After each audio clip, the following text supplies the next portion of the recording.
Oh, hey! I'm glad you're here. And you, and you, and you. Did you ever watch Romper Room where the host Marianne King looks into a mirror and says, I see Becky, and Billy, and Tina, and Rocky, and another Billy? If you were like me, named something very unusual at the time, then you just sit there, waiting to be seen. A feeling many of us have lived with, always feeling on the other side of the mirror, reflecting a world that you just don't see yourself a part of. Whew! That got dark quick. Well, many of us in the past year have been working from home, only seeing loved ones at a distance, eating cold food delivered by a questionable person from a heartless delivery service. Still dark. Only seeing everyone's eyes and not their whole face. Well, not today, darkness. No offense, darkness, my old friend. This episode is a joy. One, because I got to see one of my favorite people and record this episode, but because we were both fully vaccinated and recorded in studio. Yes. Is it a weird one? Have I let you down before? Now let's get to the brass tacks of me not knowing what that expression means. The film is Greener Grass. My guest is my first in-studio guest in a year. And they're totally awesome. And this is VHUs.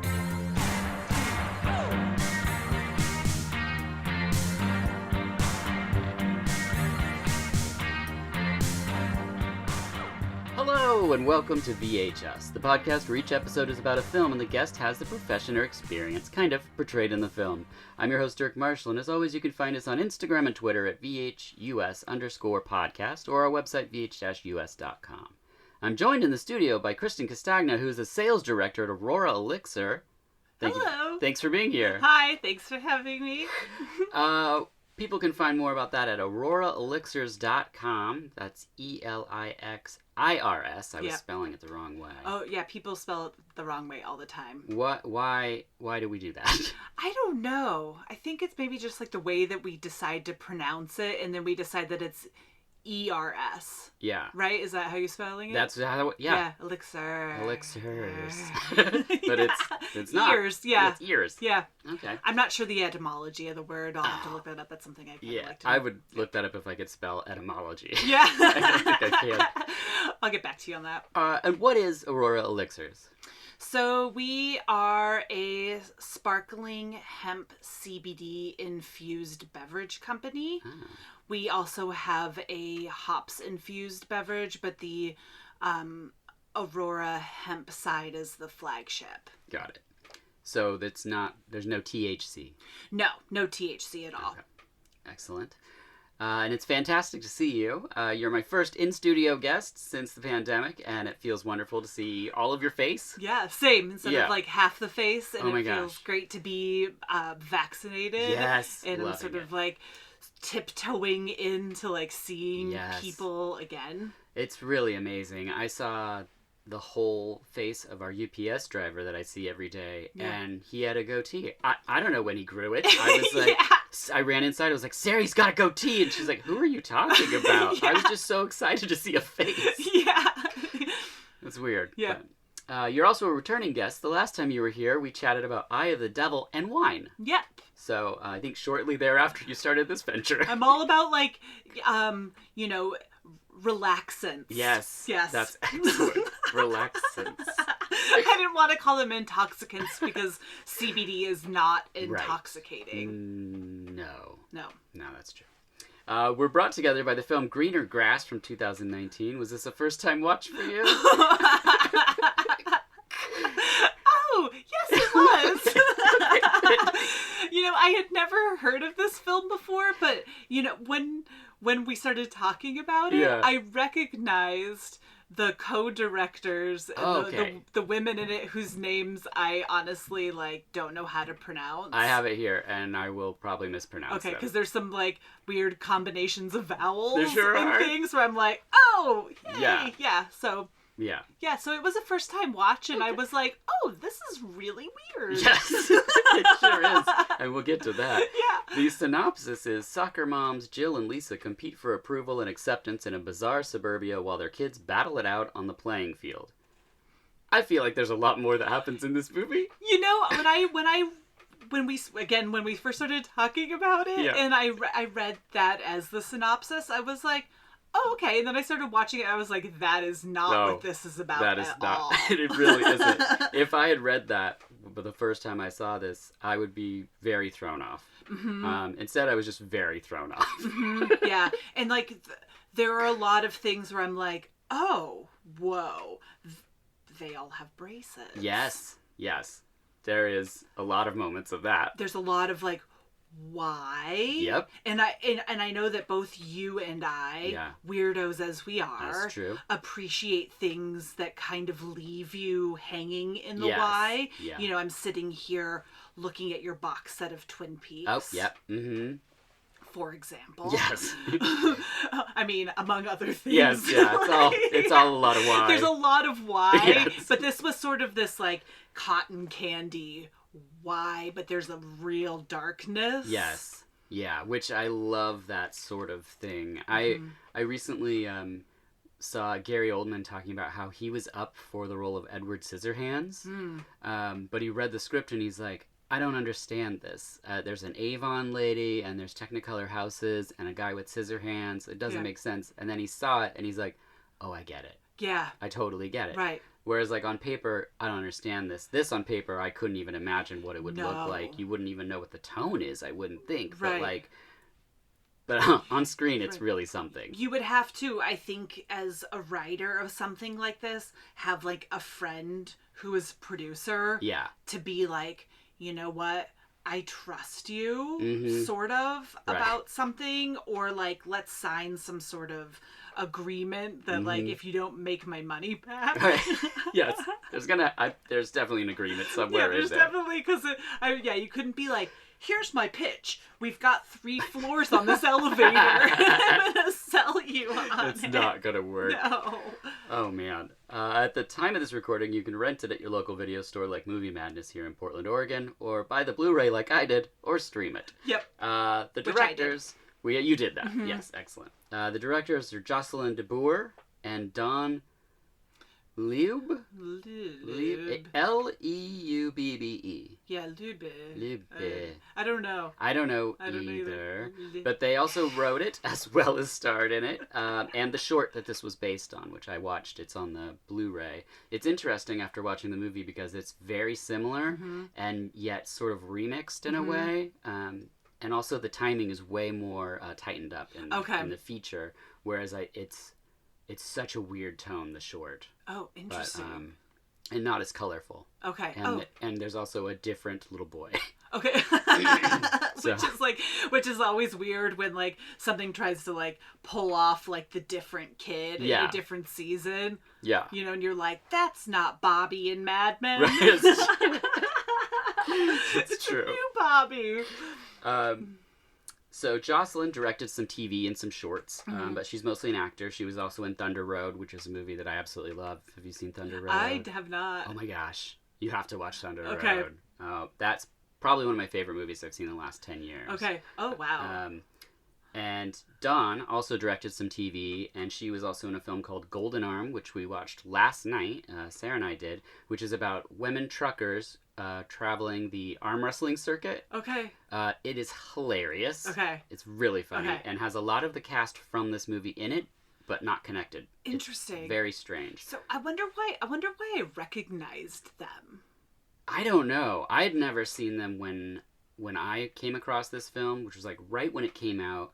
I saw the key art for it, and I was like, this looks awful. It's such a weird image that they chose for the front. Right.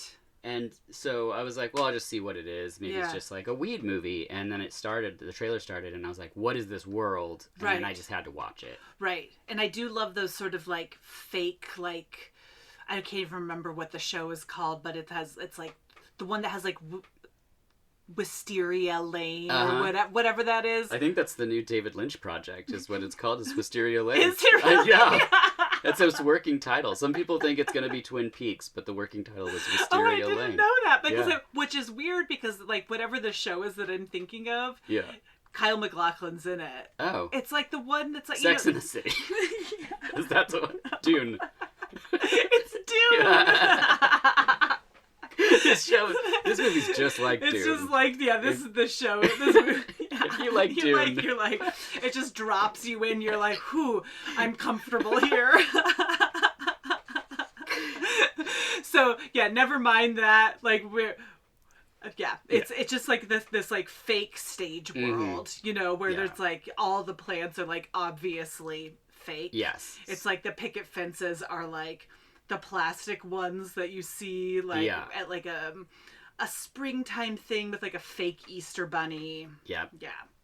Yes. And I think love this world that they build so much because when I have to go pick my daughter up from school, I'm around, we've already covered that we're weird, but I'm around average people, normies. I don't know what you call them. Normies. But like men that gravitate towards each other and talk about ground saturation in their lawn and stuff, where I'm just like, I can't walk far enough away from this conversation. And then they try to get you to come like skiing with them. No, they don't invite me on anything. But I did have one be like, Sarah, I haven't met your husband, because I wasn't looking in his direction, I guess. And I was like, hello. And then he's just like, so, is your daughter going to a summer camp? And I was like, is summer coming up? Like, he looked at me like I was insane, but I was just like, I don't keep track of the same things you do. Yeah, sorry.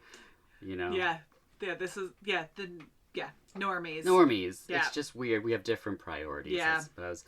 Our cinematographer is Lowell A. Meyer, did Greener Grass, also Thunder Road, a movie called American Dream, and Voyeurs. Our editor is Taylor Giannatus. A ton of shorts and Greener Grass. And then our cast, we got Jocelyn DeBar and Dawn. She's gonna get mad. I hope she gets mad. Yeah, she might listen. I reached out to most of the cast because there's no commentary for the film, and I have questions. Sure. No way. Nobody answers. So. We also have Beck Bennett from SNL, Bill and Ted Face the Music. He's kind of like the bigger name. I didn't know who he was because I haven't seen SNL in a while, but same. I since have learned. Neil Casey plays, I think, Dennis. He's done a ton of TV. He was a writer on SNL, and he was in the last Ghostbusters movie. So how about that? Mary Holland, who's easily one of my favorite people now on screen. She's Kim Ann in the movie. She's done a ton of television. She's the lead in Golden Arm, which I just mentioned, and then a movie called Keeping Company. And then we got Darcy Carden, who's in Broad City, Barry, The Good Place. Good Place, yeah. A lot of TV. Sure. And then Jim Cummings, who is in Thunder Road. And once you watch Thunder Road, you're going to be like, this guy is amazing. He also did the movie Wolf of Snow Hollow last year. Okay. Maybe saw that, but and then Josh Rubin is in a deleted scene. He's a previous guest on the podcast. He played a swim instructor, and that's on the Blu-ray. It's a great scene. There's only like a couple lines, but they're key. They're like primo. It's good Greener Grass material. I don't know why it got cut, but yeah. I did want to mention that Dot Mary Jones is also in this movie. That's who plays the psycho killer. Oh. And she is also in Golden Arm. She plays like the know-it-all arm wrestler person. Yeah. She was in the movie Patch Adams as well. A favorite. Yes.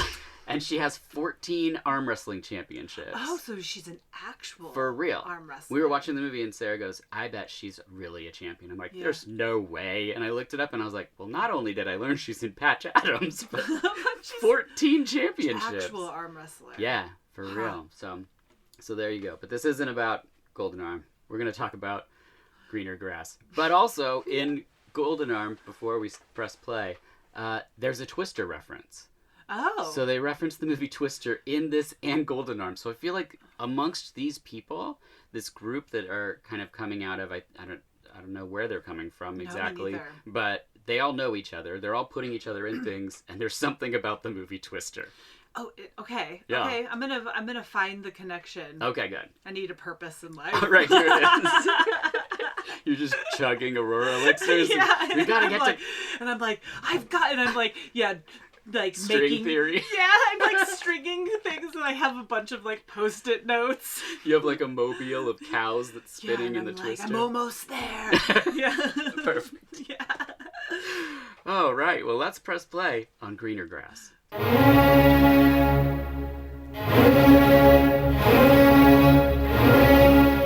We start off with classical music and a kid's soccer game, and the colors are super vibrant. a boy, Julian, gets brushed up against and collapses, and we see the two main ladies. Julian, get up, honey. You're okay.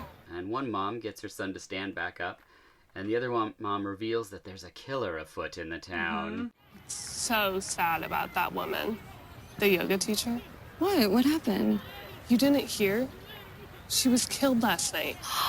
In her own home. Which was the first part where I was like, wait, what's this movie about? Yeah. I thought it was just like a comedy. Then Jill notices that Lisa's been holding a baby this whole time. Yeah. Oh my gosh, I didn't even notice. You have a new baby. Oh, yeah. Isn't she cute? We wanted to try something new. She's so cute. I love her. And so Lisa just offers her the baby. Yeah. At this point in the film, I was just like, I don't know what's happening, but Yeah. I can't turn this off. Right. This is insane. No. Like, and just sort of like the lack of affect. Yes, complete lack of affect. I really like appreciated that. Yeah. Because it just sort of like removed from all the like human Yes.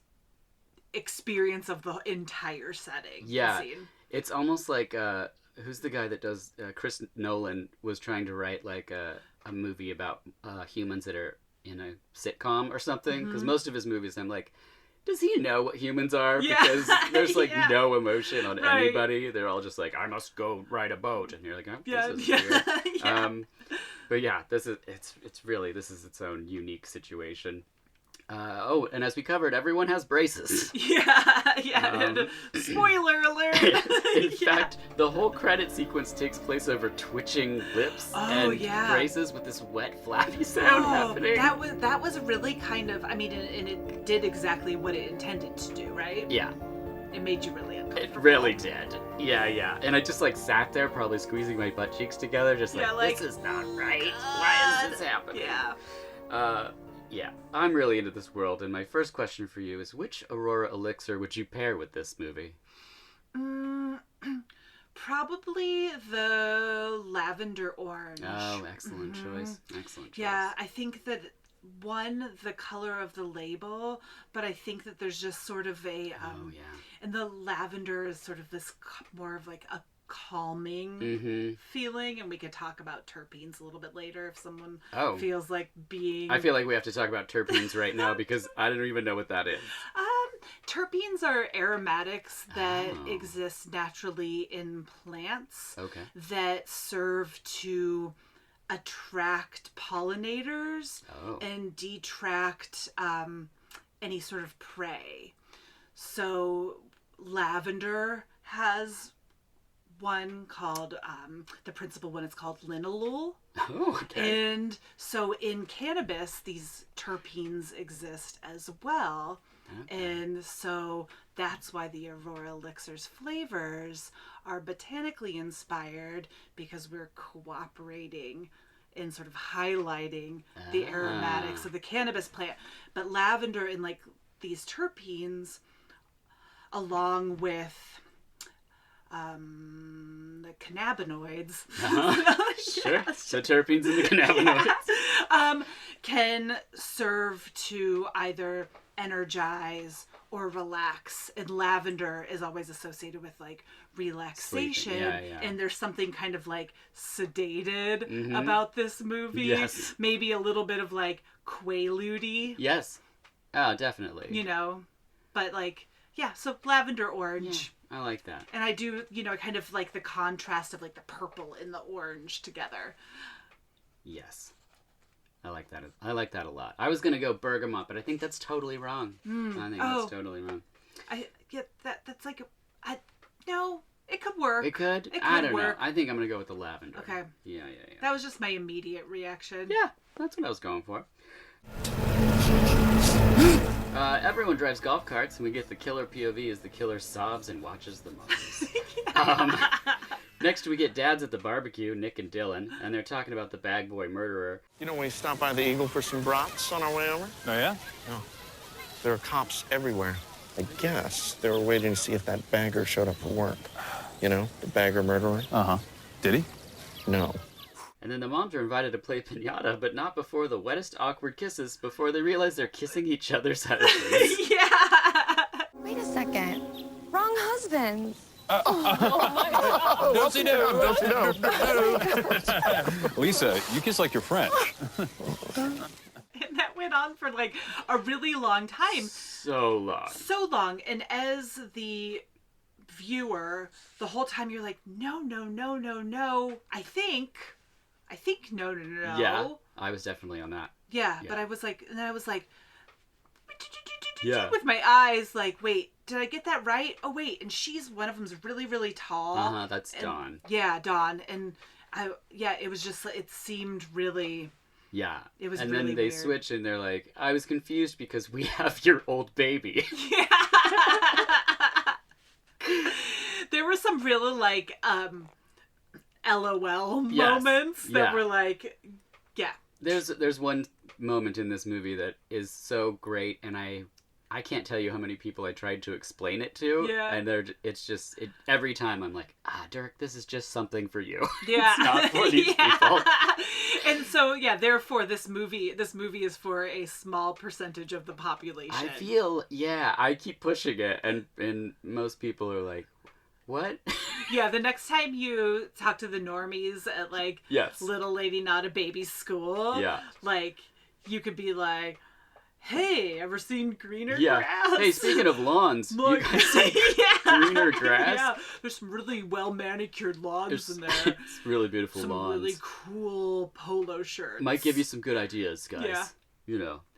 Good pool water content too. We're gonna grill some. Yeah. That does sound like me. If I talk to a guy on the phone, I will unknowingly make my voice lower. Yeah. Hello. I don't know why I do it, but if I don't, people are always just like, "Ma'am, do you need anything?" And I'm always just like, "It's fine. I don't mind being called ma'am." Nah. But the other day, somebody they called me ma'am 4 or 5 times, and then got to the part in their script where they're like, is it okay if I call you by your first name?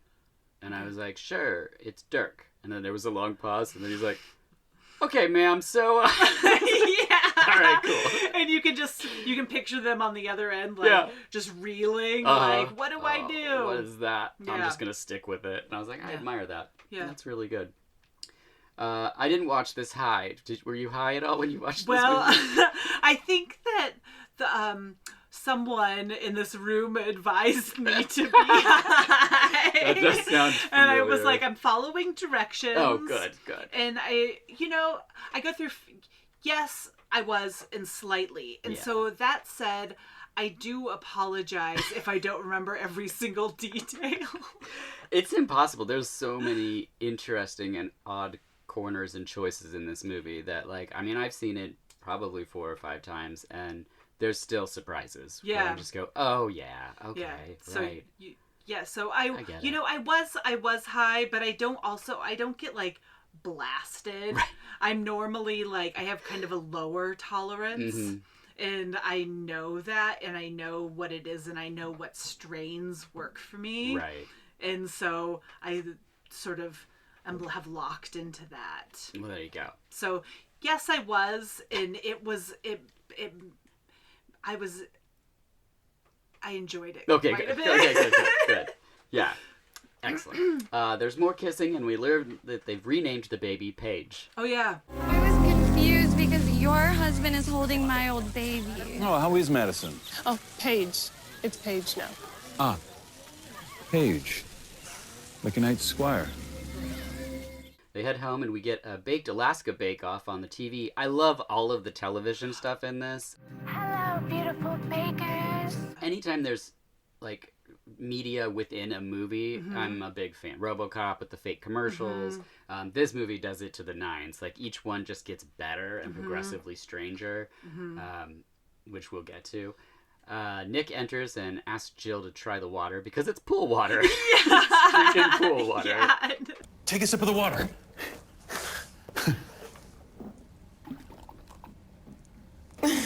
You like it? Sure. It's from the pool. Oh. It's the new filtration system. It's all oxygenated, no more chlorine. It's pure, baby. You can drink it. Oh, that's great.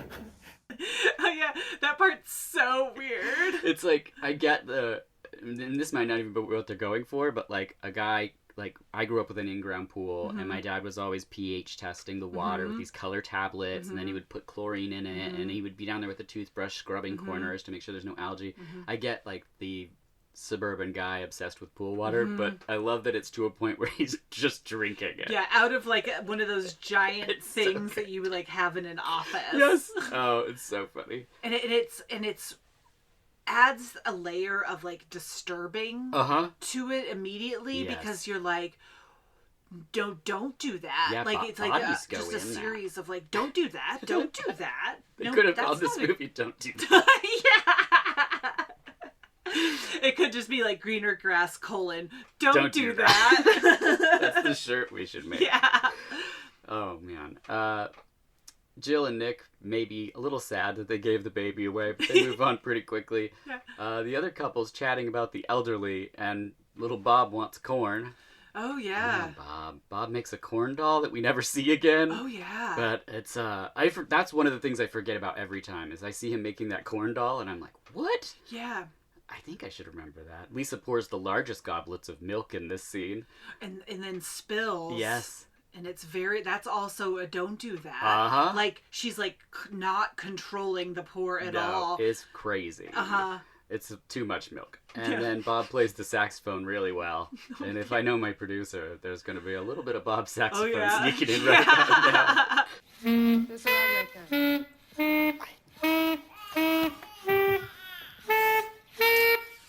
I Next, we meet Buck and the twins, and his ex-wife Kim Ann, who I already said is my favorite character in the entire show. She's the redhead that's on the porch. Oh, if you remember, with her daughter Citronella. That's so weird. She's just on fire the whole time. Right, and he's like, they're getting a divorce. Yes. And it's like the town news. Yep, he's got two, like a box spring and a mattress on top of his golf cart that has the big horns on the front, and his name is Buck. And she mentions later on he's getting into Western wear. Yeah. Which is like, his name's Buck. Yeah. Like, okay. And he's going to live above the post office. Yes. Yeah. And he farts a lot in his sleep. Yeah. It's a very important note. Jill arrives with taco dip, but it's only 5 layers. Oh, yeah. And those are also like the really weird silences that are like so awkward where you're also like, don't do that. Yep. Because when someone brings you something, you say, Thank you. Thank you. I had no idea Buck was moving out today. Does anybody know? You can tell people. I feel like no one knows. Okay. Yeah, I'm not sure. I'm pretty sure they don't. Oh, I brought you a taco dip. 7 layer? 5. Oh. Put it on the floor. Yeah. Yeah. That was great. We learned that one of the twins was sat on in the womb and was born blue. Oh, yeah, I don't remember that yeah, part.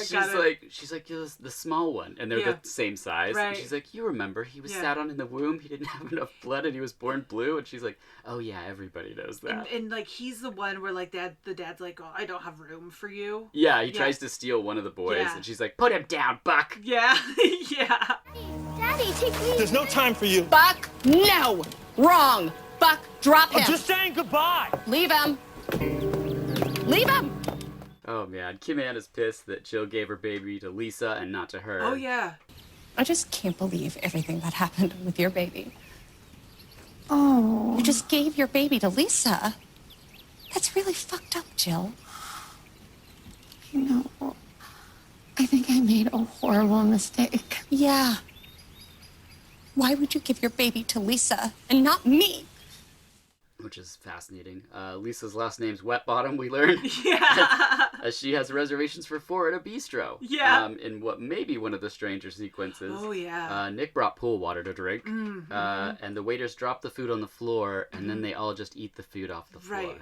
Which is weird because there's like an absurdist thing there, of course, but there's almost like, I've been really interested in like the Louis Buñuel films lately, and sort of getting back into that. And there's this sort of like bourgeois thing of like the bourgeois being served, but then all of a sudden, you know, they like are down on the ground just like like in a trough. Yeah. I don't know. I thought that was really kind of interesting. It's probably not a nod to classic Spanish cinema. I wouldn't rule it out. However, I always, like, in college, when I was doing film studies, I was like, I'm going to make some connections that no one has ever thought of before. And thus I've become a very non sequitur person, and people are like, I do not know what you're talking about half the time. They're like, that could be related, but I only know some of the words that you've said. Right, and then you're like off somewhere else, and it's like synesthesia. Yeah. Yeah. So they're everything like falls on the ground, and they're like, Yep. And they go down there and just sort of like... And one guy even like pushes food towards another person. He's like, I think you ordered the coq au vin or something like that. Yeah. It's like, it's in a movie that's so weird. It's so weird. Because it like goes so far in a way. I don't know. It's just, it's a very strange It goes so far, but it's like, it doesn't push the limits in a way that we even know we have limits. Right. That's a great way to put it. And I think that maybe that's like what makes it so uncomfortable, because it's like limits that you've never even considered. Yes, it's true. Oh man. And next, Bob plays more saxophone at the talent show. And then Julian plays the same song on piano, but it's his own version. Oh yeah, it's his own version. And if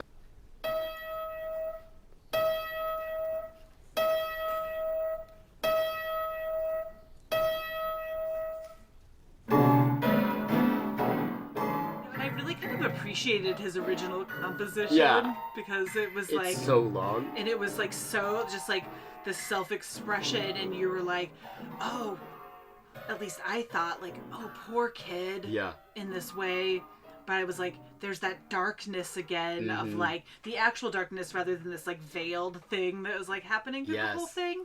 It's also weird because we get a lot of shots of the reactions of the moms. Because sometimes I think like, oh, this weirdness is happening, but it's like they're not aware of it. But they're always aware of it. Right. They're like living in this world that is so weird, and they know it. Like, it's so self-aware, and they're like, but it's like what they've chosen or something. And but I felt that was an interesting piano piece. Yes. Afterwards, Lisa's taking her makeup off, and her husband just keeps scooping handfuls of change out of his shorts. Oh, yeah. It's happening in the background. I don't know if you caught it the first time. But the whole time she's talking, he just, it's another handful of change and drops it into a dish on top of the dresser. There's like 10 or 15 handfuls. It's so crazy. It's just one of those details where you're like, whose choice was that? Yeah, you're like, we're again taking it to the limit of like where you kind of can't even stand it. Yeah. where you're like, okay, enough of that, and he's like, there's another one. Yeah, just pushing. Those limits you talked about. Yeah. The next day at school, the twins tell the teacher, Miss Human, that their parents are getting divorced. Miss Human, our parents are getting divorced. They are? Yes. We're supposed to tell people. Oh, okay. And she's just like, all right. And then she starts talking about prairies and wagons. And then we learn that Bob has soiled... Oh, I'm sorry. Well, let me take the cover home. I'll wash it. The beans are loose inside. Oh. Okay. I'll replace it. It's not really replaceable. My mother made it before she killed my father. Oh. And my brother. And my sister, too. Oh, that's right. I'm so sorry. That's awful. I know. And his urine, I'm assuming it is. It's his urine. He never goes to the bathroom. Okay, yeah, because it's like... Ever. It's a Technicolor. Yes. It's holding it in. Yeah. And probably drinking too much coffee. Like, Yeah. In the supermarket, Jill approaches Marriott, and Marriott's mad because her daughter learned about the word butt from Julian. Butt? Yeah. Butt. She heard it from Julian. He was talking about Popeye's butt, about how much bigger Popeye's butt gets when he eats spinach. Is that even true? Yeah. I'm so sorry. It's the weirdest. It's so weird. It's so weird. Oh my gosh. That's the other tagline for this movie is just, it's so weird. It's so weird. We see a commercial about a real mom chewing baby food at this point, and then yeah. spitting it into jars. And they're like, because machines shouldn't touch your baby's food. It should actually be a woman that chews it up and spits it. I love like, and like you, I love like the things that are happening on the TV within the movie. I've had a number of friends in my life who do work like that for projects, and to have them be assigned something as like a freelancer to be like, now I'm creating a commercial that's like going in a movie, and like I have sort of free reign, and I'm a total weirdo. Yeah. You know, it's like, I wouldn't be surprised if someone I knew is like uncredited. Oh, and being... you gotta check the credits. Yeah. That's... I'll watch it again. Okay, good. Julian and his dad are attempting catch, and Julian just sucks at it. Yeah. He tries to be a robot, gets hit by the ball. What are you doing, man? No, it doesn't hurt. This leads into my favorite scene in the whole movie. So he goes inside, he's screaming, he's awful. At this point I was like, fuck Julian, like this kid is awful. Right. Real actor's name's Julian, so nothing personal against Julian. Yeah. He has to watch Popeye, and Mom says it's a school night, and he shouts, "You're a school!" No, baby, it's a school night. You're a school! Julian, your mother is not a school. I am Mom. I'm full of classrooms. So many clocks in me. Get to your room. Get out of here. Go, go, go, go. Don't listen to him. If anybody's a school, it's Julian. Yeah. That scene brings so much joy to my life, and when he's like, I have so many classmates in me and clocks. Yeah, clocks. That part my I was gosh. like, oh, ooh, burn, Julian. It's so funny. And then for the dad to be like, if anyone's a school, it's Julian. I'm like, what are we talking about? Right, like, yeah, people are, yeah. And the dad, and you can sort of like, there's this buildup of the dad, of Julian not being the son. Right. That the dad always wanted. Yes. Yeah, he's not at all. Foreshadowing. A little bit. The next day in the parking lot, they hear the stalker mocking them, and then we realize as an audience that Julian, the boy who was just crying by getting hit by a ball, is going to karate. Oh, yeah. And my favorite part of this is Jill takes his like robe or whatever off of him, his whatever is covering his karate outfit, by holding him like a board almost, and just peeling it off of him. All the other kids at one point in this are hugging, and he gets sent to go hug like the thing you punch or whatever. Yeah, it's like, Julian. It's like, no, over there. Over there. Jill and Lisa share sex schedules while drinking bubble tea. How often do you and Nick have sex? We actually have a set schedule. We have sex 5 times a week. 5 times? Mm-hmm. Yeah, it's really great. Huh. It's a very interesting sequence. And then Jill gives Dennis a statue that she painted of Peter Piper. Oh, yeah. Oh, and it's bad. It's really bad. Huh. It reminded me of you. I made it. Well, I painted it. Do you like it? I think I like it. Happy birthday. But I don't play the flute. It's a pipe. Did they not have any without a flute? It's not you. Oh. And there's no cuts. It's just a long shot of him just like staring at her. It's like, and that's like the second time that like someone's being given something. Yeah. Where they're like receive it in like not well. Not well. Yes, yeah. That's a good point.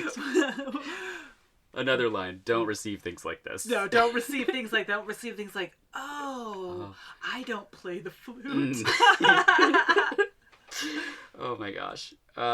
They talk of prehistoric horses that were buried where the pool was, and Pangea in this scene also. Add layers of... What? Right. Lisa tries to force Julia to go to the bathroom while at this party, and he says, I could live in here! Yeah! Which is like a great line. So she says you can't wear Grandpa's purple heart. Oh, yeah! Yeah! And then it's weird as like a viewer, you're like, oh no, the purple heart. Yeah. Like, I don't know, I was like, the kid's gonna lose it. Right. Like, I don't care. But we never even see it again. No. Because Julian walks to the edge of the pool, sings happy birthdays to his dad, kind of like Marilyn Monroe. Yeah. Happy birthday to you. Happy birthday to you. Happy birthday, dear Daddy.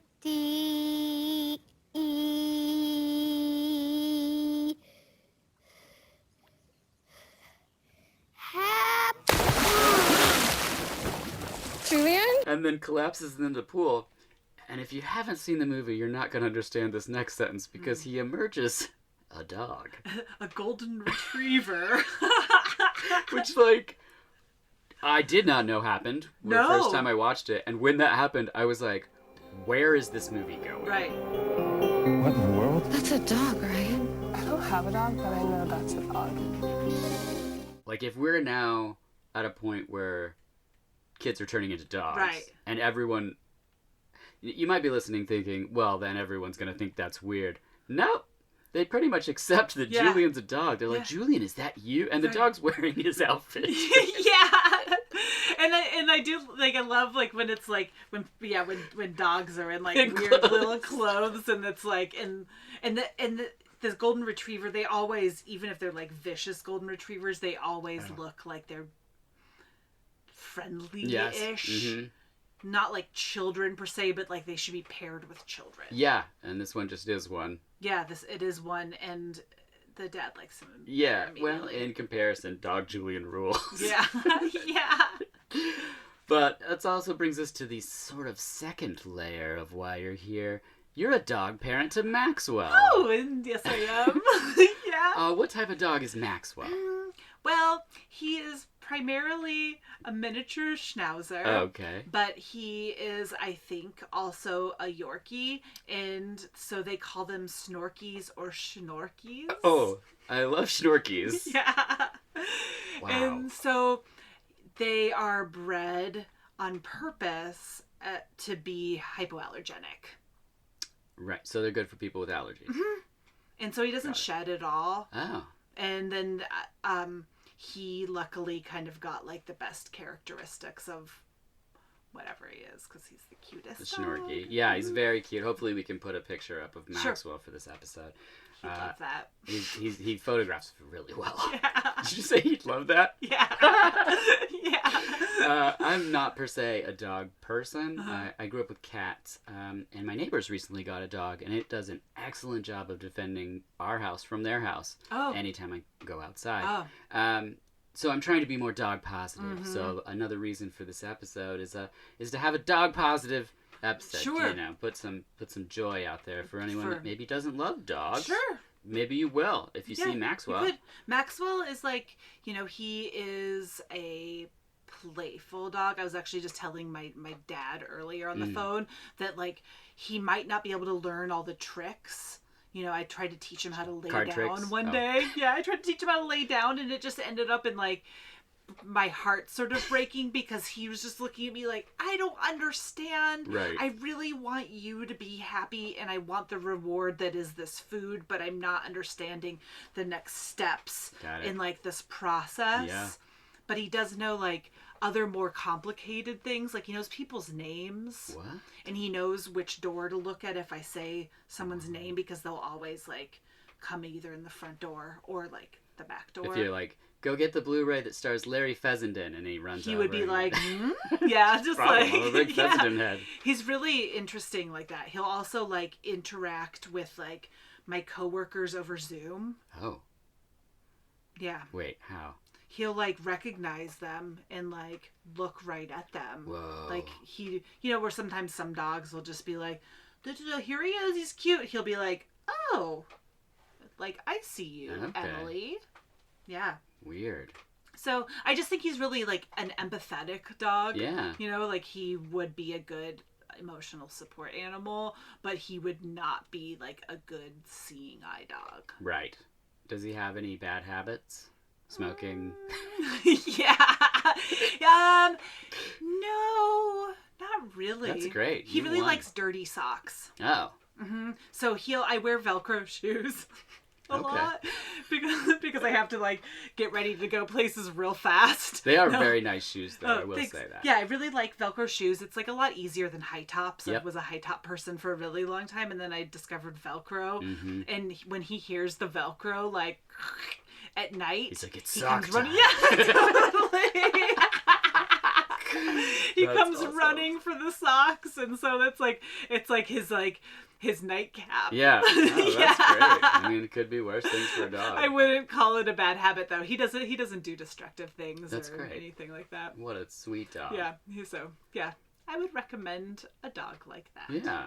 And he doesn't have to go to school, but Julian does the very next day. Julian does have to go to school. Yes, they have breakfast, and then Julian's dressed in clothes and goes to school. Hi, Julian.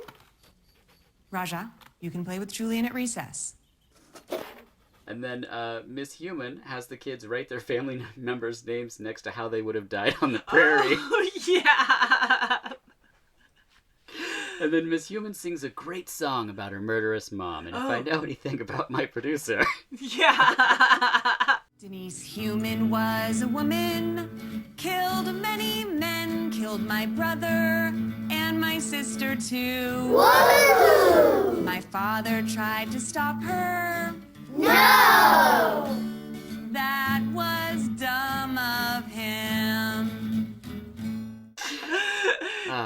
Next, Jill goes to Lisa and asks for her baby back. Now that my only child is a dog, would it be possible for me to get the baby I gave you back? Oh.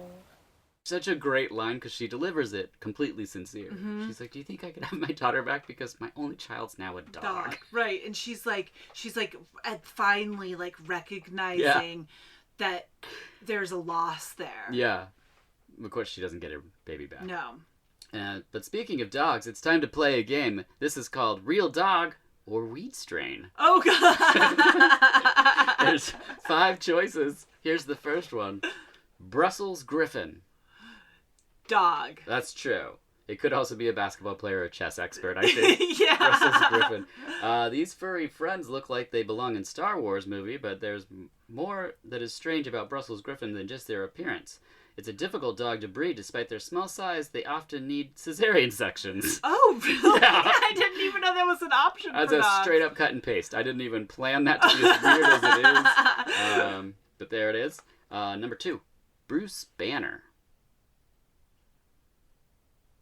Weed strain. Yes, correct. Appropriately named after the Hulk's alter ego, it's a heavy-duty hybrid with a staggering THC content. Ooh. Rated the strongest strain in 2014 by High Times, following its victory in the 2013 Denver Cannabis Cup. Bruce Banner has since carved itself quite the reputation, powered by OG Kush and Strawberry Diesel genetics. Oh.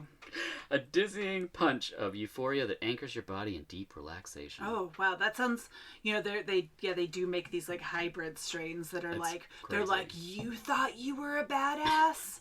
Yeah. Like I was reading about some like cultivars the other day and I was like, oh, that one sounds really scary. Yeah. Well, I've known people that smoke weed now. I knew people in the 90s. But in the 90s, it was like a guy sold me weed on the street. Right, and it it's was called expensive. Weed. Right, and you were like, I'll take it. Yeah, now there's like all these different names, and people take them for different reasons, and there's different levels of everything, and from anxiety just to calm your brain to go totally insane, like it just I don't know. To like be creative. Yeah, there's all kinds of stuff. Number 3, Borzoi. These could all be characters in this movie as well. Yeah, that sounds like something completely different. I'm gonna go with dog. Yes, you're correct. Yay! It's a big white dog. Borzos are large, elegant sight hounds. A mature male stands at least 28 inches at the shoulder and weighs 75 to 105 pounds. Oh. Females will be smaller. Beneath the luxurious silky coat, Borzoi construction follows the ancient greyhound template, if you're trying to picture one. Once known as the Russian wolfhound, Borzoi were bred to be swift and tough enough to pursue and pin their ferocious lupine quarry. Oh, wow. Another cut and paste? Yep, these are all cut and paste. Yeah, those Russian wolfhounds Yeah. are really like, those are big dogs. Yes, this is a big dog. Big dog. Number 4, Chem Dog. well, it's not a dog. Yeah. You're right. I'm like, I know you enough, Dirk, to know that like the one that puts there's the name in it. But I would love it if there was a dog that had dog in its pot breed. dog. Yeah, it would be like cute dog. Yeah. Hot What dog. kind of dog is Maxwell? A cute dog. A cute dog? Yeah. They breed cute and dog? Yeah. Chemdog is a classic strain whose unforgettable potency keeps a vice grip on its fan base, Oh. ripe with the scent of acrid fuel. Chemdog delivers an unforgettable flavor profile alongside its invigorating euphoria, inviting creativity alongside firm stress relief. Oh. Which is probably my least favorite stress relief. Yeah. Yeah, I'd like some firm stress A relief. vice grip of stress relief. I don't want that at all. Yeah. And number 5, New Guinea singing dog. This is a Meat tricky strain. one. Nope. This one's a dog. It is? It is. It's a real dog called the New Guinea singing dog based on its vocalization, which I listened to, and it sounded like, something like that. Interesting. Yeah. Cute. I've never heard of that before. It's really weird. So big thanks to the American Kennel Association and Leaf for that. Oh, that one's the singing dog though, that would get annoying really fast. Yeah, it's a short clip, and even that was like a lot to take in. And you're like, and then it's like, don't buy one; it will live for 18 years. You just see people so bummed. What type of dog do you have? They're like, oh. They're like, I have earplugs that I can't hear. It's over there singing all the time. Yeah. Which is a perfect time for us to take a break. We'll be right back after this.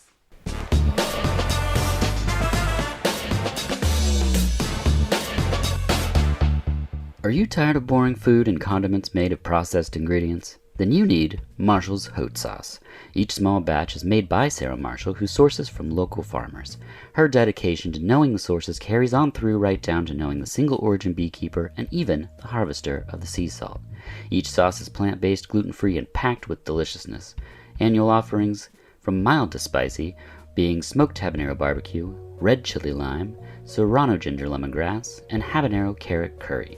Not to mention a rotating offering of limited edition sauces like Whiskey Smoked Ghost, Caramelized Scorpion Ghost, Volcano Sparkle, and even a collaboration with the Heatonist Bird's Eye Charred Chive Dulce. There's always something new and delicious. Just head on over to marshallshotsauce.com, that's Marshalls HAUTESAUCE.com. When checking out, enter VHUS in promo code for 20% off. That's VHUS at checkout for 20% off. And now, back to the show.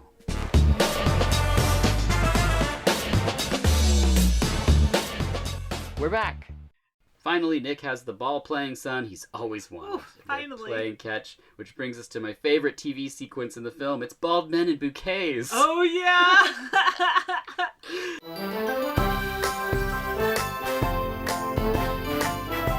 Which is just a series of these 3 bald men that have something going on with each other. They don't like one of them for sure. Right. I can't tell. There's a lot to unpack in this brief little sequence of bald men in bouquets. But I would 100% watch like a whole series of this. Right. I would too. At a soccer game, Lisa takes the ball and just hides it under her dress, and everyone suddenly thinks she's pregnant. Oh, yeah, that part's really like, and everyone's like, oh, yeah. Oh my God, Lisa, you're pregnant? I know. Oh my God, this is huge. Thanks, Marriott. Hey, has anyone seen the ball? Baby, look at Lisa. Oh, wow. Hey. It's sort of like the same as like the not noticing the baby until like, oh, you want the baby? Oh, yeah. And she's like, yeah, I'm pregnant. And they're all like, oh my gosh, congratulations. Yeah. That's wonderful. And then you're thinking, well, she's going to have to like steal a baby. Something's going to have to happen. Right. And you're like, well, what are they going to play the rest of the game with? Yeah, somebody comes up and he's like, where's the ball? Yeah. Julian gets kicked off the team for being a dog at this part. That's the low part for Julian. That night at a candlelight vigil for the murdered girl Cheryl, Jim Cummings is there, who I mentioned from Thunder Road. He's the great guy that is the ex-boyfriend who's invited up on the porch, and he's like... Just a little bit louder, Rob. Okay.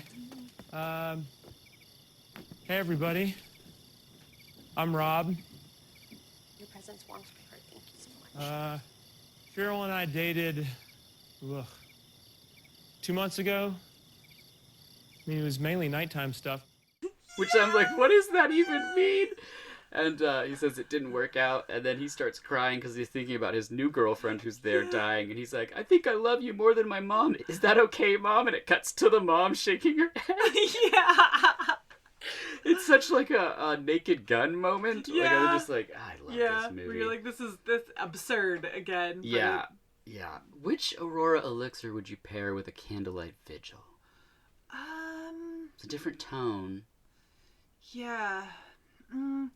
Probably the black currant spruce. Ooh, I like it. I think because it's sort of, for me, that's sort of my, like, take me away one that I find to be satisfying. And in a candlelight vigil, there's something, it's been a little while since I've been to one. I couldn't tell you the last one I went to.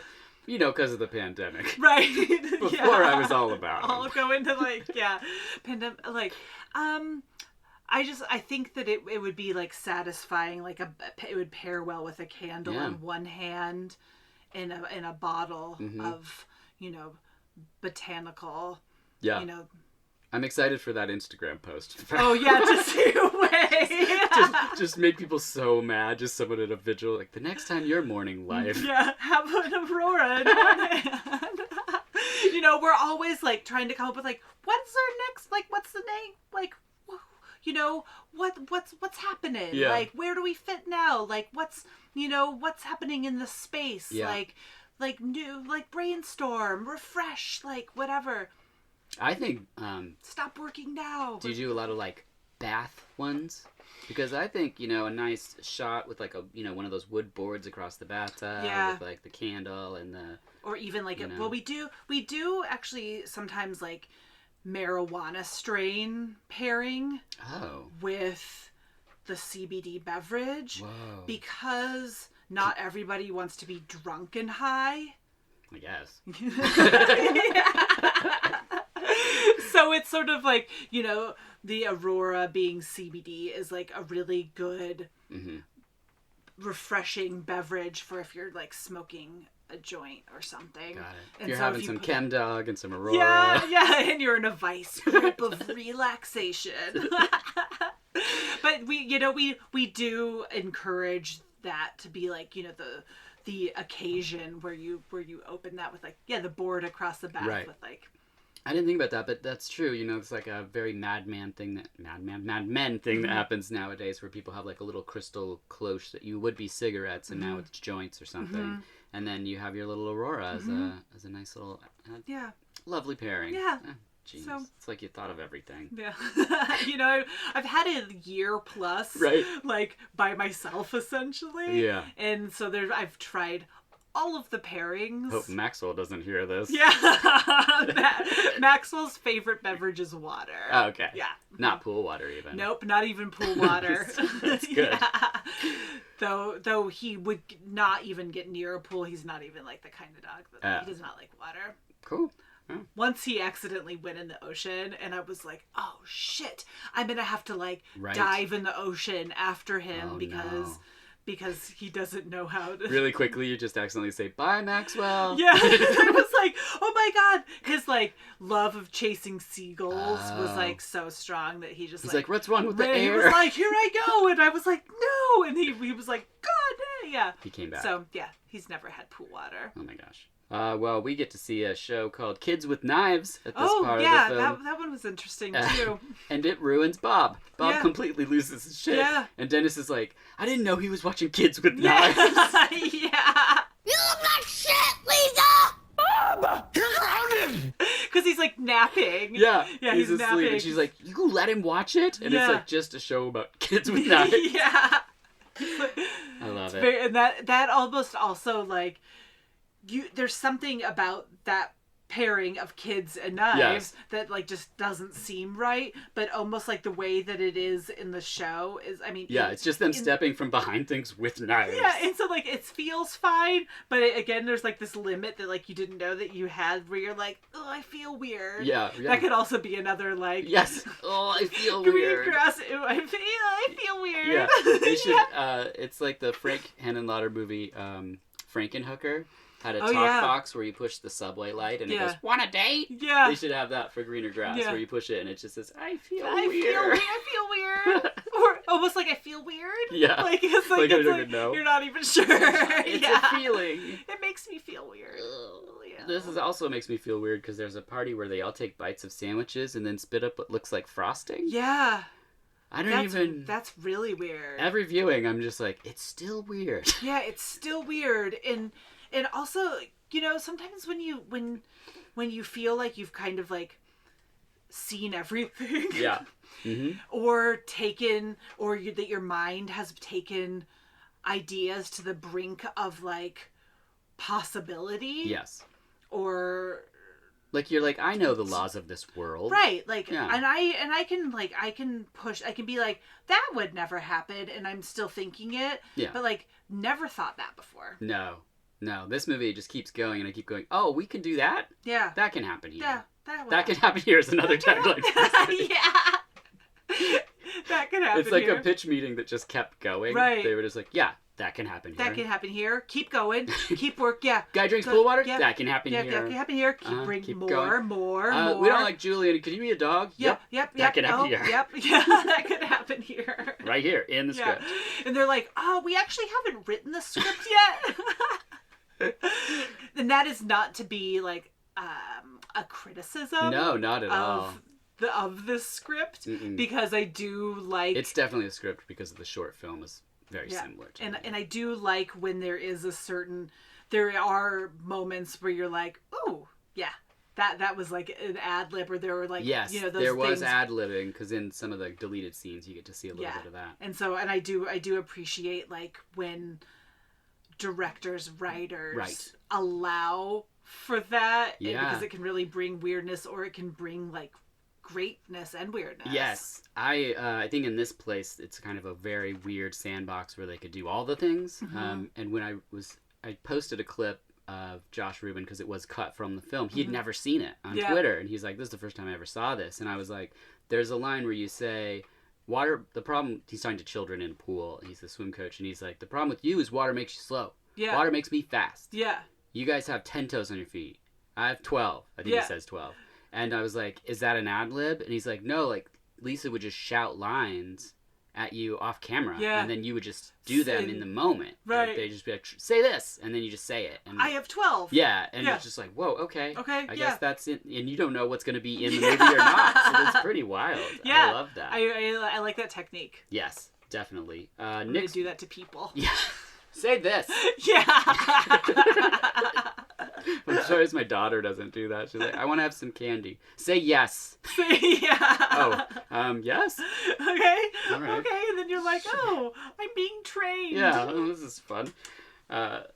She does that all the time where she'll come to me and ask me something, and I'll say, well, you should ask your mom. And she's like, well, you're an adult too. What do you think? Yeah, and you're like, oh, I guess I am. Yeah. Speaking of dogs and like Julian before and being trained by children or human or canine. Yes. Have you ever seen any of those like pads where people teach their dogs how to like push the buttons to say any combination of like things that the dog wants? Wow. I like went down the rabbit hole of this. No, I used to work with a nonverbal population though, and they used voice output devices, but I've never even thought of someone using them for an animal. Yeah, so you can teach but the thing is like it sort of flips much like your kid has done, where it's like the dog is then like learning to manipulate who's in actual charge. Yeah. And they'll be I saw this one where it was a Yorkie being like treat, treat, treat, treat, treat, treat, treat, and it's like, I don't want my dog to do that. Yeah. Well, I mean, you have to have a whole like dialogue then about it, because working with a population that didn't have speech, you would be starting with certain things. And I worked with one boy, and granola bar was his favorite thing in the whole world, which means there was days where I was like hearing my voice. I recorded the voice also, so it was my voice saying granola bar, and I would say, I hear that you want a granola bar, but right now we're doing work. And then I would hear granola bar, and I would say, yeah, I know, I hear what you're saying. We would have whole conversations I hear that of you want me a granola bar. and the granola bar, and I'd be like, but first this has to happen. Like, and then I just hear me again go granola bar, and it's a very specific way of saying granola bar, because I heard it millions of times. Right. But yeah, I mean, you know, because you can't take it away once you give that to somebody. Right. So you have to either expand upon that. So Right. you have to have a button that you push that then is like, not time for a troubadour. No candy. And there's just the two of you like playing some weird game, Right, yeah. smacking the Simon buttons. Says. Yes.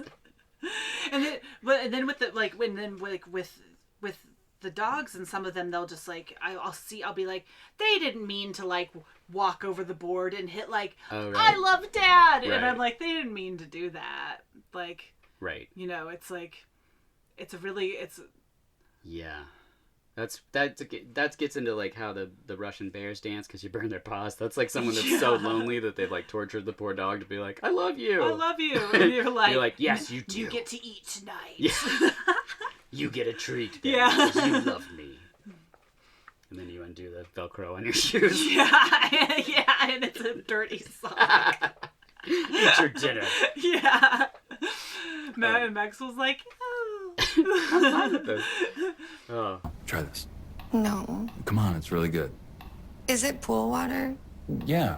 Nick is watching Julian sit at a piano, and he's eating a popsicle, and it's frozen pool water. Oh, yeah. It's pretty great.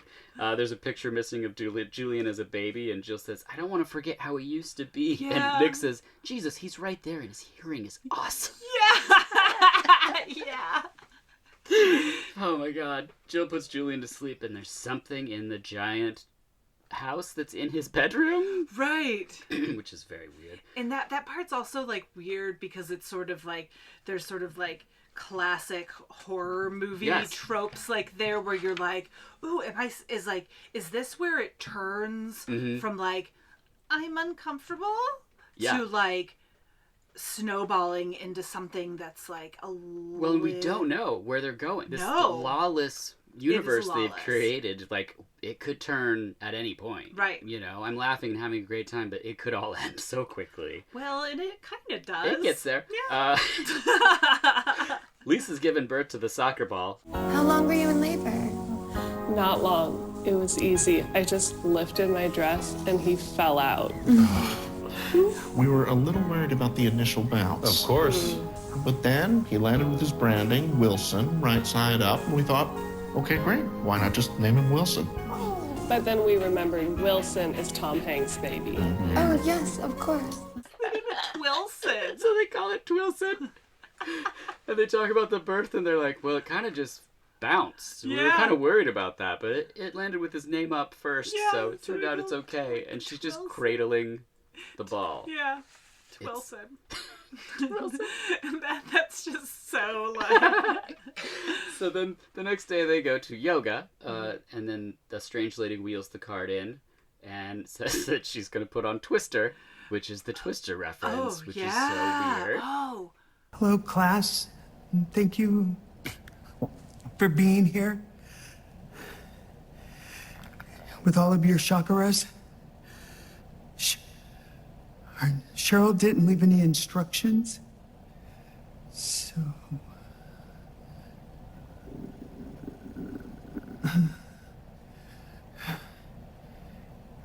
Now play a movie? Yeah, super weird. The twins have a birthday party at a bowling alley, and dog Julian's learning how to bowl. And Lisa asks Jill if she's happy and tells her, you should get a divorce. Oh, yeah. So she does. When she hesitates just for a second. Yep. So oh, man. And then that night, they sit dog Julian down and tell him that Nick is going to go live with Buck above the post office. Yeah.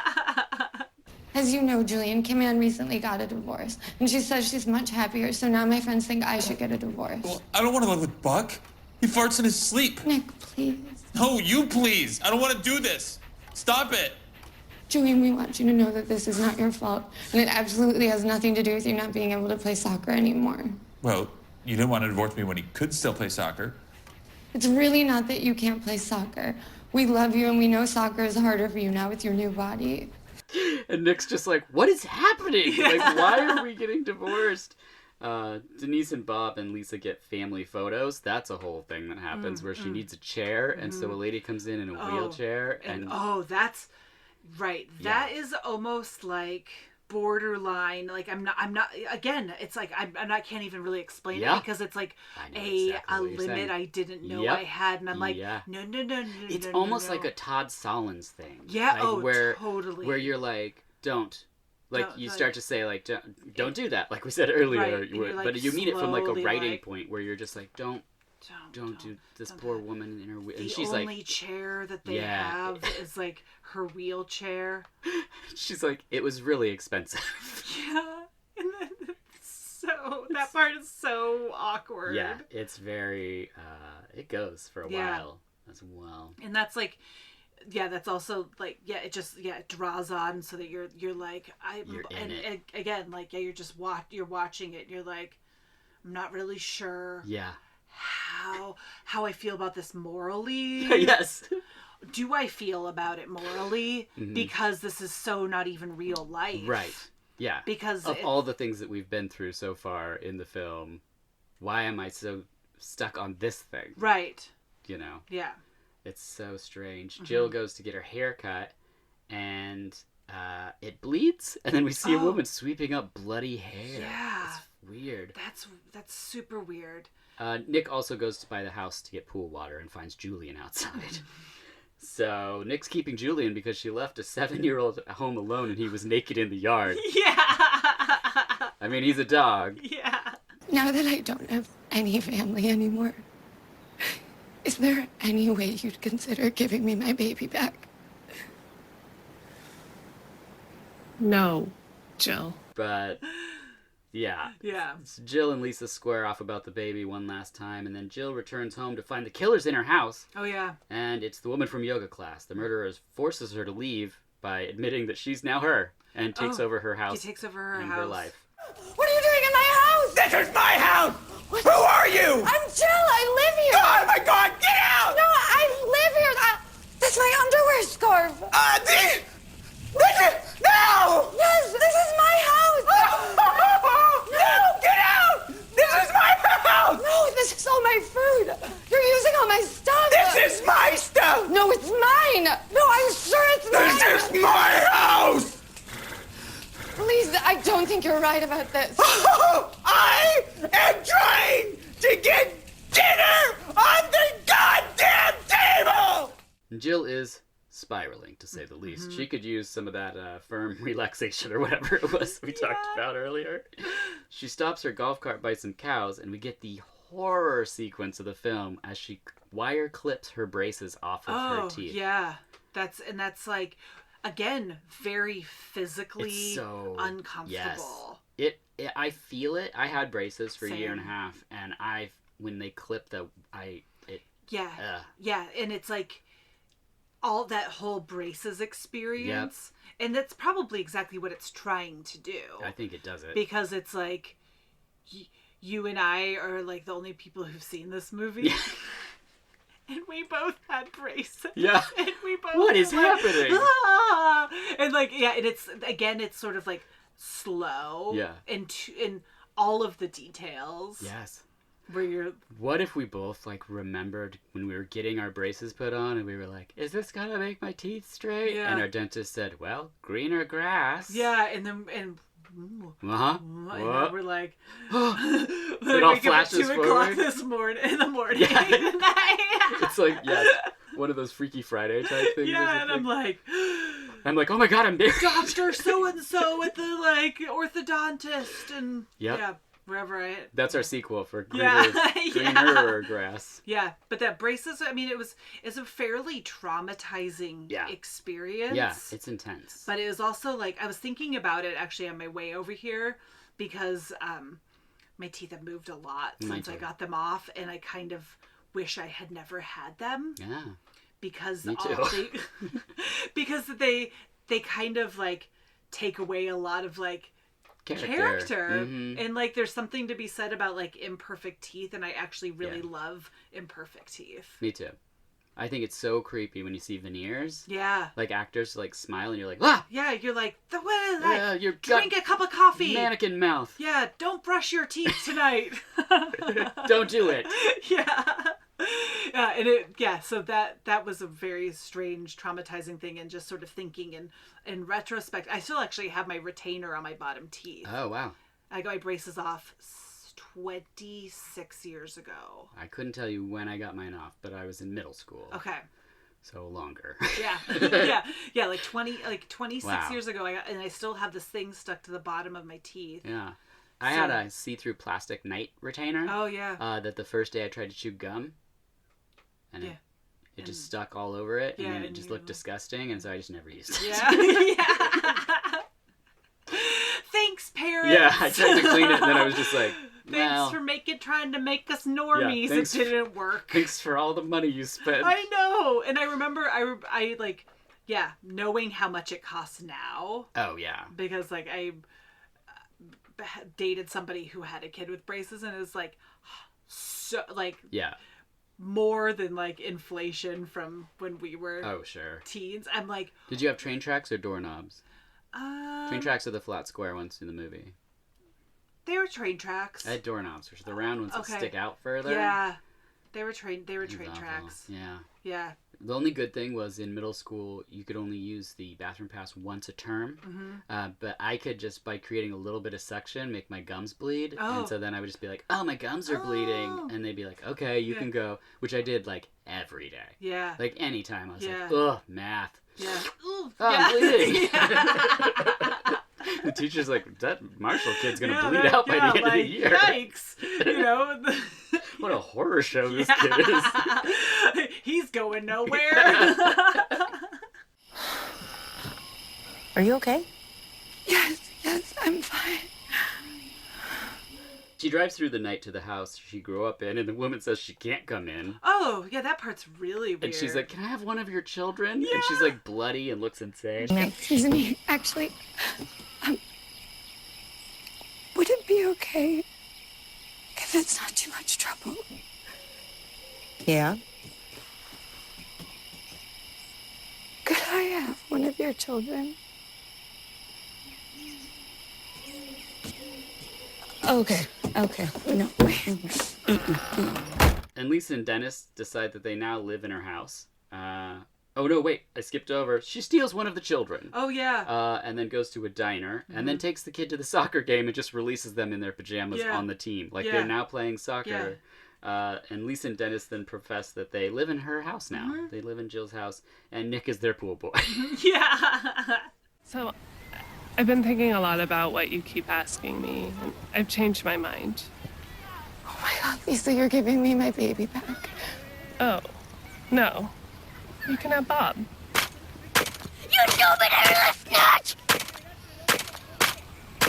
That's okay, Lisa. And then it's revealed that the kids are playing soccer on graves, and that's the end of the movie. And that's why, like, in the beginning, like, Julian, like, was like, oh, you know, like, frozen. Yeah. It just shows the kids' feet, and there's graves everywhere. Yeah. And she's like, I never noticed that before. Noticed that. Well, that could also be another on the other side of the colon of greener grass. I never noticed that before. Right? I've never noticed that before. Yeah. That's true. That's really excellent. You know what this movie doesn't have is the commentary, but what it does have that I haven't seen in other films is it has a audio description track. Oh. Have you seen these before? I have. I have never noticed it as an option for anything, and I'm guessing it's for people with seeing sight impairment. But with a movie like this, it just adds an even stranger layer. Have you watched it with it? I did. Oh. Because I put it on just to be like, what is this? Yeah. And wow. Because it's so matter-of-factly stating what's happening, right. And then you hear the dialogue, and then it's like, a woman in pink turns towards a woman in blue, and you're like, yeah, that is what's happening. Yeah, but this is somehow weirder. Yeah, could be really interesting to, either talk about this with someone who is without sight, or someone who's just listening to the track and never actually watching it, and comparing the overall experience. Oh my gosh, I wonder if there's a podcast that reviews movies and it's a person without sight and a person who can't hear. That would be interesting. That'd be really interesting. Be like, here's Eraserhead, talk about it. Yeah. What happened? Tell me about the baby. Yeah. Like, well, this is one of those where it's like, yeah, what happened? Yeah. Yeah. You know, but it is overall, like, it is a linear narrative. It is. You're watching Jill's life fall apart. Yeah. You're watching, but it's weird for me a little bit because I feel like she's our star, our protagonist. Mm-hmm. But like Lisa is the person that's like the greener grass. Like she wants everything that Jill has. Right. And she takes it from her. Right. And then the movie ends. Right. And then yeah, but like why? Because Jill, did she just want that life initially that she thought she wanted it? Because it seems like she still does want it when it's all gone. Right. She's just a destroyed person. Or does anyone even know what they want? That's true. You know? I don't feel like, Nick just wanted life to keep going. Right. Dylan seems completely clueless. Yeah.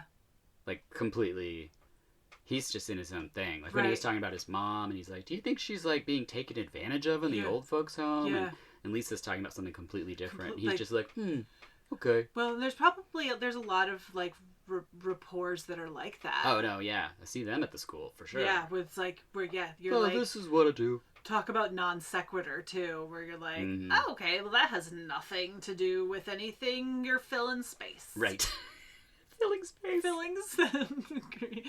Greener grass, filling space. Greener grass, filling space. Don't do that. Don't do that.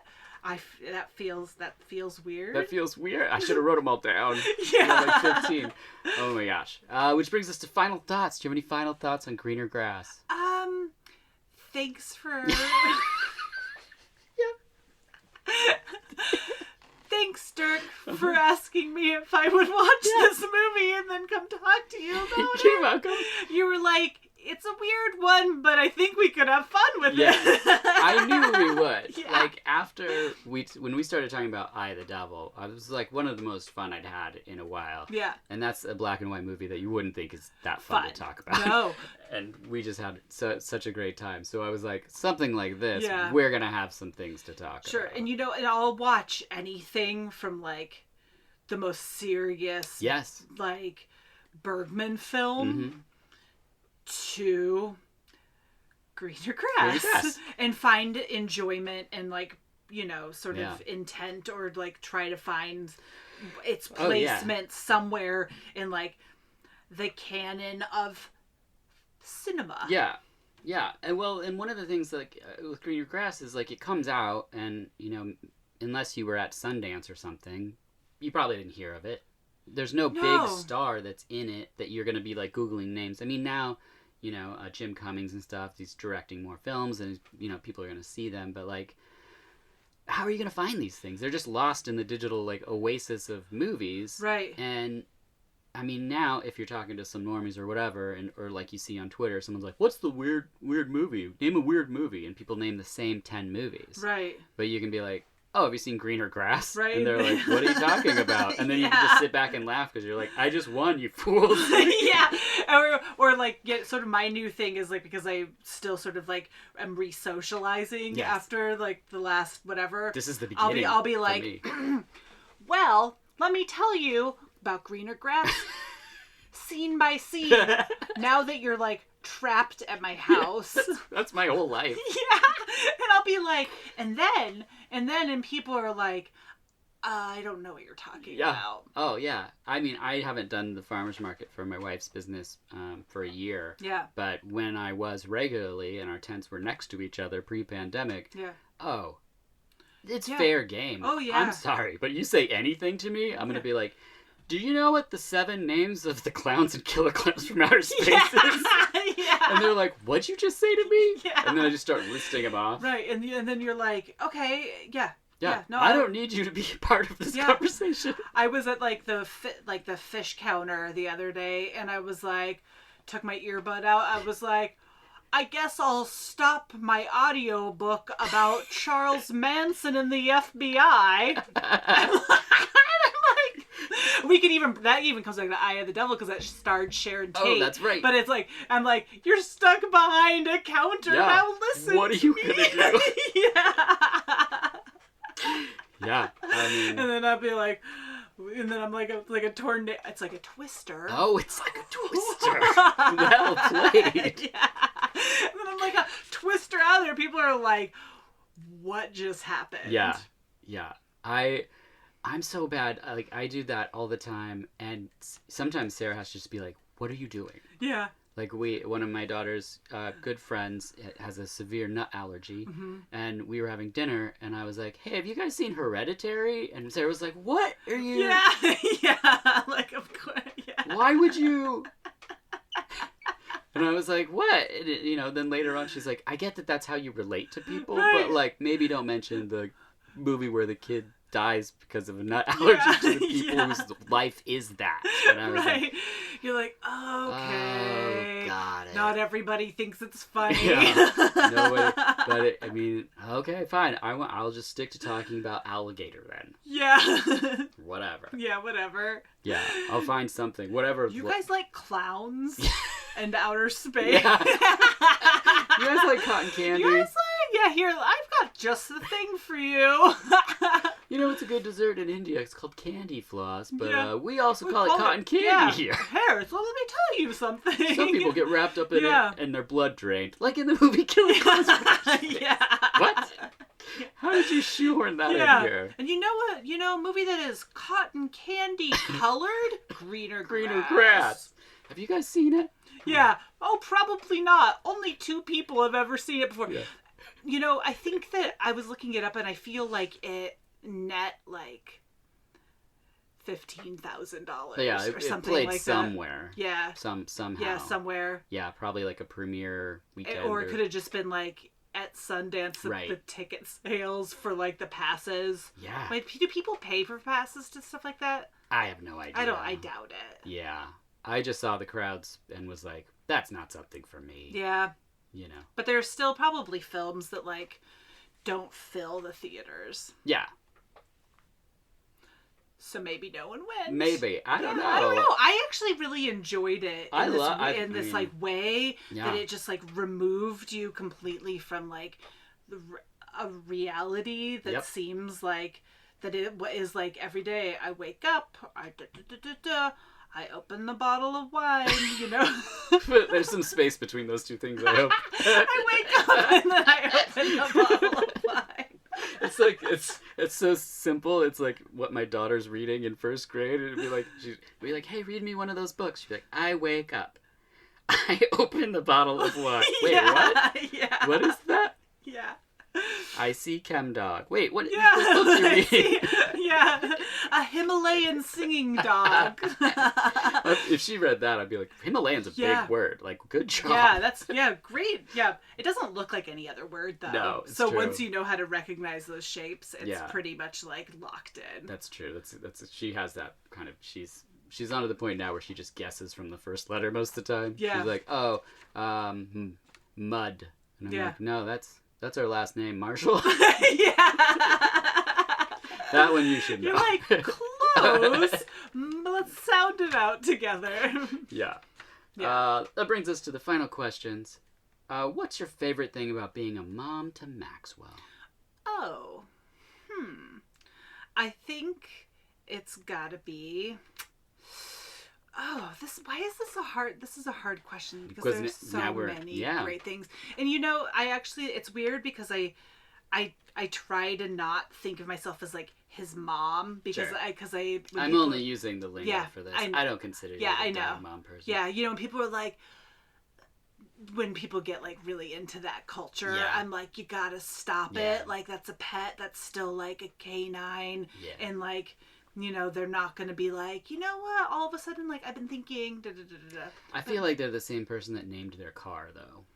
Right. Or like, and also the people who named their instruments in orchestra and junior high, they're like, did you name your cello, Kristen? I'm like, no. And like... That's weird. Yeah, so They name their instruments? Yes. So, like, a flute guy is like, I'm about to put Jim in my mouth. Yeah. All right.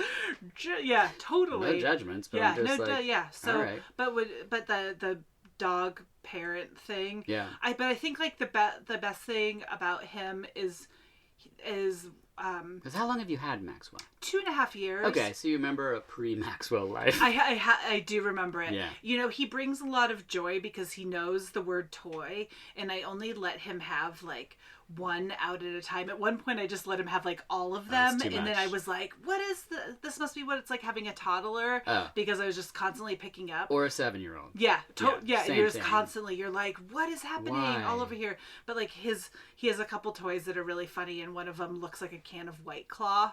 Oh, I've seen this. Yeah, and so that one is really funny. I could be like, go get your toy. It would be like 7 a.m, and he's like throwing a little White Claw toy around, and that brings me joy. I wake up, I get the White Claw. Yeah, and I'll be like, a little early for that, Maxwell, and I'm like, I wake up, Are you open like the wine. Yeah, you inspire me, buddy. I mean, I have no idea how much time passes. It's like sometimes I'll be like, and what the heck did it turn into 2 p.m.? Like, that's sort of the passage of time. I mean, and that's a whole nother, like, existential, yes. String theory conversation. What is happening with time? Yeah. That we could have, long story short, Maxwell's just really pleasant. Okay. Mm-hmm. Nice. He's really pleasant, and he makes really good eye contact.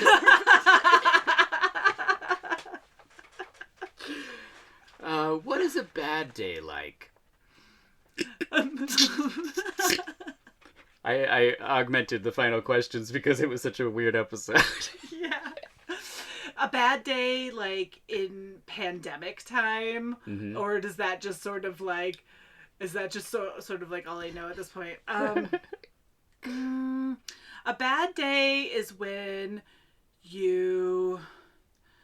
one run out of string for theories. Yeah, when I'm unable to figure out, like, why I feel so weird. Yeah. Mm-hmm. Well, that's a good one. Yeah, like, those days do exist, yeah. like, actually. But But it's, like, also, like, when it's like, am I panicked? Am I bored? Do I get bored because I have so much to do? Like, I don't feel bored. Like, learn a new hobby. Oh, but I have 80 hobbies. Start a new business. Oh, but I have 7 side hustles. Yeah. Like, exercise. Already did that. Mm-hmm. Eat something. Again. That's all we do. That's all we do. Go to sleep. Not tired. Yeah. Drink wine. More? Yeah. Like, oh. So why do those days where, and this is pandemic or not, because I feel like there's sort of like been like this distillation of like being where you're like, oh, I really feel this is the way that I feel. Right. And when you can't like pinpoint that's a bad day. Yes, I agree. On that note. Favorite Aurora elixir? I really like the cayenne citron. And I like that because I love spicy stuff. Mm-hmm. And I like that, like, on the nose, when you open it up, you get hit with that cayenne right away. Right. But then there's, like, a good sort of, like, acid backbone that's, like, really super lip smacking and refreshing. Yep. And I really struggle sometimes at 2 p.m. when I'm like, when it's like, I don't want more coffee. That's my espresso time. Yeah, when I'm like, I don't want more coffee. I don't want wine yet. I don't want a beer. What will I have? And I will have a bottle of Aurora. There you go. And it just sort of like helps me like chill out, but it doesn't make me like sleepy. Like, I don't want to be like have sleepy time tea or take a nap. And it just sort of like puts me like, it sort of like loosens up the like wherever like I'm pinging around. Yep. I was never a big day drinker because for me that's the end of the day. So that I'm just basically saying fuck off to the rest of the day. It's like, yeah, when you do that. So it's like, I'm a huge coffee person, so I drink coffee a lot, but that makes total sense. A transition at like 2, just to be like, okay, we're gonna ease from this. Yeah. We're gonna be hopefully ending work in the next couple hours, and then I like to have something that's like that. functional, because it is a functional beverage in that CBD in theory can make you feel a certain way. We can't make any health claims from a business perspective, and it's very subjective, much like caffeine or alcohol. So also alcohol can turn some people into assholes. And so if you have like, we'll just say more dads that are kind of jerks to their kids anyway, and then they're having a couple beers, it can amplify that. Sure. But there's no footage in any movies I've seen where someone drinks a CBD beverage and acts like a jerk. No. And I know a lot of parents, there's a fruit fly in here. That have a little CBD drink just because sometimes it's really stressful and loud at your house with kids running around, and so you're like, you drink one of those and it just like you're able to in some ways pay more attention and be more present because you're not just like totally. It's like a mother's little helper in a way, and it's like, and I always like to say that like CBD, sort of unlike THC where you have like that marker of being high, CBD is a little bit, for me, it's a little bit more of like what you don't feel, sort of like it's like less of like those sharp edges. It's sort of like soft, puts things in portrait mode. A little bit for me, and I don't have like a super high tolerance for it, but sometimes when we're in bottling days, like we'll drink the low fills or like the high fills, and I've been known to have like 6 or 7 a day, which is like 150 plus milligrams. What's like 150 milligrams like? Almost euphoric for me, and it doesn't make me sleepy. It like brings me up. It elevates me. Oh, that sounds great. So yeah, you should try it sometime. I will. Yeah. I mean, yes. Do you have any advice? Normally this is a question that pertains to just a profession, but I just liked the idea of like just ask. Do you have any advice? How much time do you have?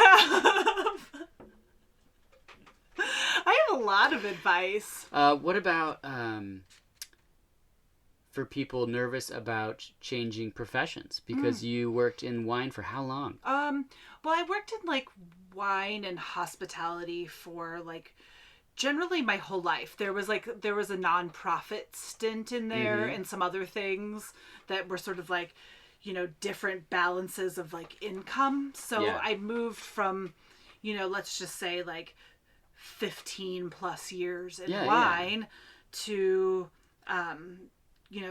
this is like the cannabis business, but it's hemp versus marijuana. But like, but they can play well together and whatever. So, any advice? I would say just go for it. I think much different, like, and I'm speaking as like someone who's like a young Gen X person.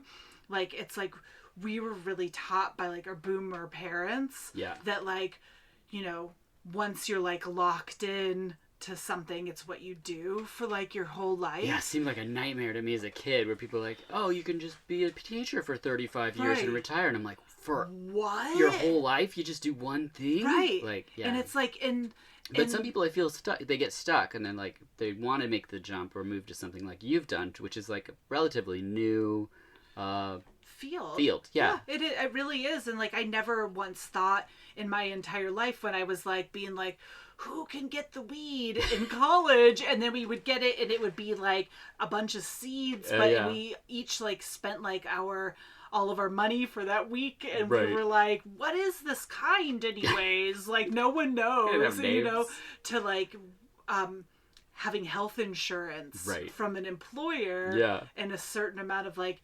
security, and also learning how to like speak to it in like a business perspective. So like I guess my advice is just like do it. Because like what else are you gonna do? And I don't know if don't be stagnant, even if you're stuck in your house. I mean, and we're kind of not anymore, but still like maybe we want to be. I think there's parts of that, we're gonna be like, oh, I wish. Yeah. I mean, I have the luxury of working from home. Sure. pre-pandemic and during, so it doesn't change that much for me, but I know a lot of people that aren't looking forward to commutes again. Sure, right, yeah. So, you know, I think, like, just sort of think about, like, you know, what gets you going and, like, what makes you happy, because you could really find something that you feel like you could talk about, that you could corner someone about. Yes, perfect. And talk their ear off about for X amount of time. Yeah. And feel like really good about yourself. Yeah. And you can learn about the tabanoids and crabazoids. Yeah. Well, and that's also something that's, like, really, you know, and, like, you know, but if you're, like, curious about things, like, turning, like, curiosity into a way to, like, keep a roof over your head is really something that's different from, you know, I think how we were raised, where, you know, it was like, what do you want to be? A lawyer, you know, which, like, my sister's a lawyer, and I think she... Sucker! And I think she enjoys it. Yeah, you know, well, but I don't know. people do. Their brains are, like, tooled for that kind of, you know, I'm not. But obviously. it's like, you know, and I'm like, ooh, you know, what can I, like, read about terpenes, and, like, how different ones can, like, potentially, like, work with, like, cannabinoids, and, like, how they can, where they're found in other plants, and how you can really think of, like, cannabis in a lot of ways as something that was criminalized because of, like, xenophobia and racism. Yeah. And sort of think about that in, like, a current context, and think about how we can really treat it in a lot of ways as, like, herbal medicine, which is as old as, like, probably older than Homo sapiens. Right. End scene. Greener grass. Yeah, greener grass. Well, that was excellent advice for my question, do you have any? Yeah. Kristen, I can't thank you enough, but before we say adieu, it's time for my final question. And it's my favorite question. What are your dreams like? Lately? Yep. Because I've asked you before, and I don't remember what your answer was. Oh, I don't know. Whew. Lately, you know, I've been sleeping really, really deeply, and I haven't really had dreams that I remember. So let's just go with, like, peaceful. Okay. Technicolor. Oh, greener grass. There's, like, a little, like, saxophone solo sometimes Nice. happening in the background. Perfect. A dog in a swimming pool. Oh, there it is. Excellent. Yeah. Well, thank you so much for watching Greener Grass. Oh, pleasure. And thank you for coming here and chatting with us all about it. Oh, anytime. Now, if we could, excuse me, this pool's not going to drink itself. Yeah.